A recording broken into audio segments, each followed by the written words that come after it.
today. The female must be protected from her number one danger, which is the anger of her partner. Of course, we have the extreme examples of domestic violence, which are so tragic and such a major issue in today's world. But just being protected from that emotional violence is what your female needs more than anything from you. That's why the advice from John Gray to remain calm, cool, and collected at all times. Do not engage in a destructive argument with a female. It's better to go off and do testosterone boosting activities. I strongly support that idea. No matter what you can, how you can nitpick away from that, the male not speaking and not showing his anger. There's ways to say everything with loving kindness, and you say what you got to say, but you stay cool, calm, and collected, and protect the female from your own anger.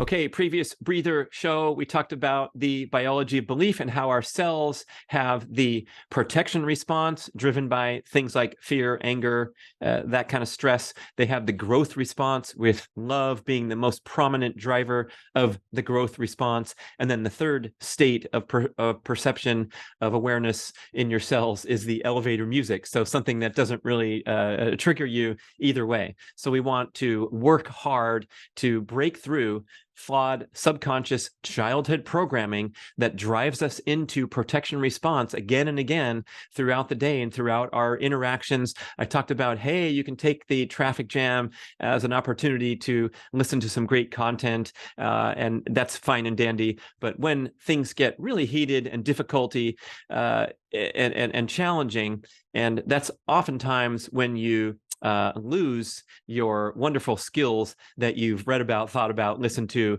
And then when it comes time for an argument with a loved one, for example, you go into protection response as a trigger, as an automatic, due to your flawed subconscious programming. And so then when the stakes are high, how can we use the biology of belief to transcend? I love the information presented by author Deida in the book titled The Way of the Superior Man, where he asserts that a heated emotional exchange with your romantic partner, and he's talking to males in the book, right? So we're saying, hey, for the man, guess what? When your partner is going off on you and losing it, losing her shit, raising her voice, and we're getting into a heated emotional exchange, Deida says this is a great opportunity to, quote, lean into your woman's divine, radiant, feminine energy, end quote. That includes the emotional intensity that she brings into an argument. So at that time, you are instructed by Deida to go up to her and shower her with love and humor and give her a huge hug right in the middle of her outburst. How is that going to fly? Most people might raise their hand and say, yeah, I don't think my girl would go for that if I just walk across the room while she's letting me have it and say, I love you, or make a joke or whatever. So we want to do this with skill and sensitivity, of course, but it's a wonderful insight that can help break through these common relationship patterns where you engage in, for example, the same argument over and over, which is such a heartbreaking thing.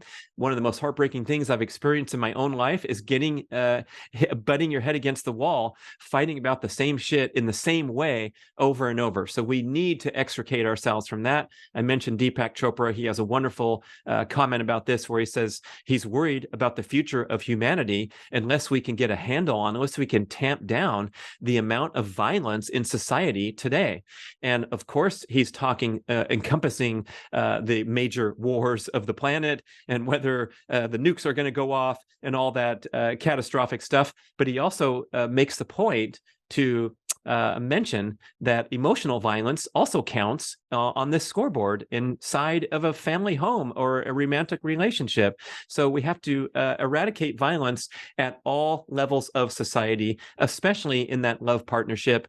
My shows with Dr. John Gray, where he talks about the research where a healthy, loving love relationship, marriage, has the greatest increase in longevity of anything ever measured. I think he said 7 years. So happy married couples will live 7 years longer on average than those who are either not in a happy romantic partnership or in a dysfunctional one. And with his book Beyond Mars and Venus, where he talks about the hormonal underpinnings behind relationship dynamics, he asserts that few things can kill testosterone more than dysfunctional relationship dynamics. So we talk about avoiding our plastic bottles and the EMFs and the Wi-Fis that can harm hormonal health, and making the right food choices and exercise choices and getting enough sleep. But nothing will compromise your hormonal health and your vitality when it comes to your testosterone level. A huge important element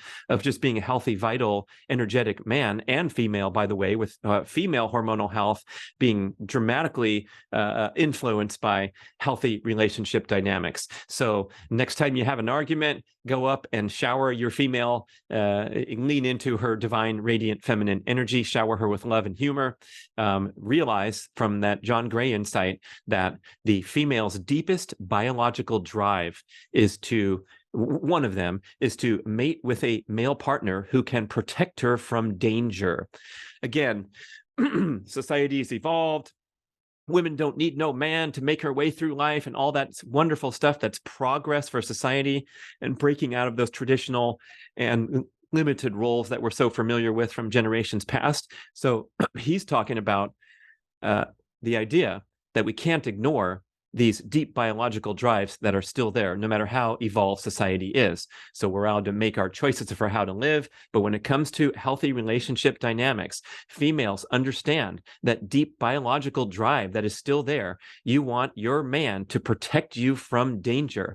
And guess what the number one danger is today? Unlike back in primal times when the number one danger was the predators that were circling the camp, and the strong physical males would run after them bravely with their clubs and fighting them off and making the females feel warm and safe and secure and able to connect and nurture young and all those great things that are part of deep biological drives. Today, the female must be protected from her number one danger, which is the anger of her partner. Of course, we have the extreme examples of domestic violence, which are so tragic and such a major issue in today's world. But just being protected from that emotional violence is what your female needs more than anything from you. That's why the advice from John Gray to remain calm, cool, and collected at all times. Do not engage in a destructive argument with a female. It's better to go off and do testosterone boosting activities. I strongly support that idea. No matter what you can, how you can nitpick away from that, the male not speaking and not showing his anger. There's ways to say everything with loving kindness, and you say what you got to say, but you stay cool, calm, and collected, and protect the female from your own anger. Oh, and David Deida says that when a female's going off and getting into a heated emotional exchange with you, what's happening deep down, what's actually her purpose or her motivation here is that she's actually testing you to see if you're going to be that man, that superior man that steps up, crosses the room, and gives her a big bear hug and tries to make light of the situation, not make light of the person's feelings, but not get into a destructive argument. Say, I love you, I hear you, whatever your strategy is. That is the test. And the female's testing you to see if you can keep your cool, because if you can't keep your cool in the face of her anger, how the heck are you going to protect her from true danger and true emotional violence or world workplace violence, right?